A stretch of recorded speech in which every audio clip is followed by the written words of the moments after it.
ফকিন্নির বাচ্চা, খাস তো ভিক্ষা করে। তোরা তো ফকিন্নি, তোরা কি আর গরুর মাংস খাইতে পারবি? তোরা তো খাবি পান্তা ভাত। বাবা তুমি না বলছো আজকে মাংস কিনবা? মারে মাংস কিনতে গেলে মেলা টাকা লাগে, এত টাকা পামো কইরে মা? দিন আনতে তো আমাকে পান্তা ফুরায়। তারপরে দেখি কিছু একটা ব্যবস্থা করা যায় কিনা। শোনো, আমাদের এই মাংসটা না কম হয়ে গেছে বুঝছো, আর একটু বেশি আনার দরকার ছিল। এতটুকু মাংস তুমি এগুলো ভুনা করলে অনেকগুলো মাংস হয়ে যাবে, আর আমাদের মেয়ে কি এত মাংস খেতে পারবে নাকি?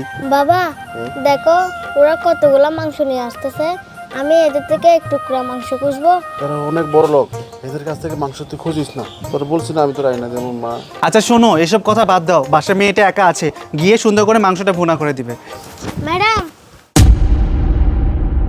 ম্যাডাম আপনি তো মাংস নিয়েছেন, আমাকে এক টুকরা মাংস দিবেন?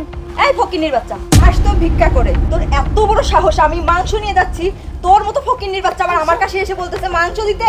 ম্যাডাম আমার না খুব মাংস খাইতে ইচ্ছে করছিল, তার জন্য এক টুকরা মাংস করছিলাম। দেখেন না আমার বাবার পায়ের সমস্যা আছে, তো কাজ কাম করতে পারে না, তার জন্য আমাকে মাংস কিনে খাওয়াতে পারে না। হ্যাঁ, মাংস খাইতে মন চাইছে আবার না? কিন্নির বাচ্চার আবার মাংস খাইতে মন চাইছে। এই তোর বাবার পায়ের সমস্যাটা তো আমি কি করবো? হ্যাঁ, তোরা তো ফকিন্নি, তোরা কি আর গরুর মাংস খাইতে পারবি? তোরা তো খাবি পান্তা ভাত, কাঁচা মরিচ, এইগুলা খাবি। তোদের ভাগ্যে তো এগুলাই আছে, এই গরুর মাংস নাই, বুঝছস? ম্যাডাম আসলে আমার তো পায়ে সমস্যা, আমার মেয়েটা মাংস খেতে চাইছে। আমি তো আর কাজকর্ম করতে পারি না, আমার মেয়েটা তো ছোট, ও তো আর কিছু বুঝছে না। হঠাৎ করে মাংস খেতে চাইছে। আমার মেয়েটা মনে হয় আপনার মাংস দেখে ও হঠাৎ করে আপনার কাছ থেকে চাইছে। আপনি কিছু মনে করবেন না। মারে তোরা তো আমি আগেই না করছিলাম যে মাংসগুলো চাইছ না, তোর আমি বলছি না মা, আমি তোরা নিজে কিনা খাওয়াবো, আমি যেমনে পারি তোর মাংস খাওয়াবো। বাবা আমি বুঝতে পারিনি বাবা, আমি আর কখনো মাংস খাবো না। ন্যাকামি শুরু করছে ফকিন্নির বাচ্চাদের, আবার ন্যাকামি কথা। এই চলো তো বাসায় যাই আমরা, আমাদের মেয়েটা না খেয়ে আছে, গরুর মাংস খাওয়ার জন্য কখন থেকে বলতেছে। আসো তো আসো, এদের কথা শোনা দরকার নেই। দাঁড়াও মিষ্টি, মাংসটা আমার হাতে দাও। আরে মা তুমি এতক্ষণ কি বললে? তোমার মাংস খেতে ইচ্ছে হয়েছে তাই না?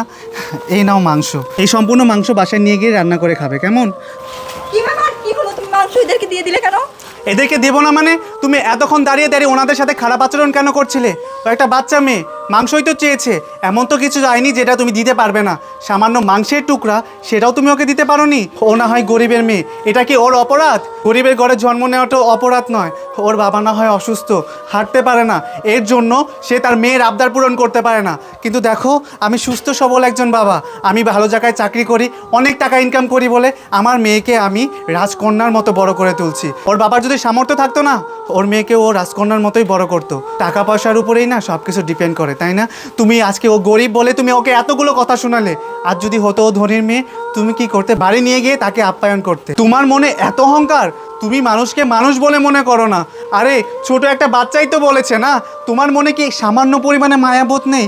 তোমার মনে যদি সামান্য পরিমাণে মায়াবোধ থাকতো না, তুমি এই মাংসটা ওকে দিতে, এমনকি পারলে ওকে বাসায় নিয়ে যেয়ে খাওয়াতে। আরে ও তো আমাদের বাচ্চার মতো, ও তো আমাদের মেয়ের মতো।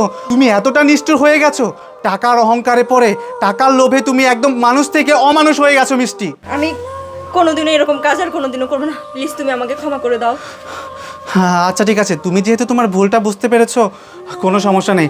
হ্যাঁ, আর আমাদের মেয়ে মাংস খেতে চেয়েছিল না? হ্যাঁ ঠিক আছে, ওকে আমরা মাংস কিনে এনে দেবো। আবার বাজারে চলো। আচ্ছা ঠিক আছে, চলো। আচ্ছা চলো।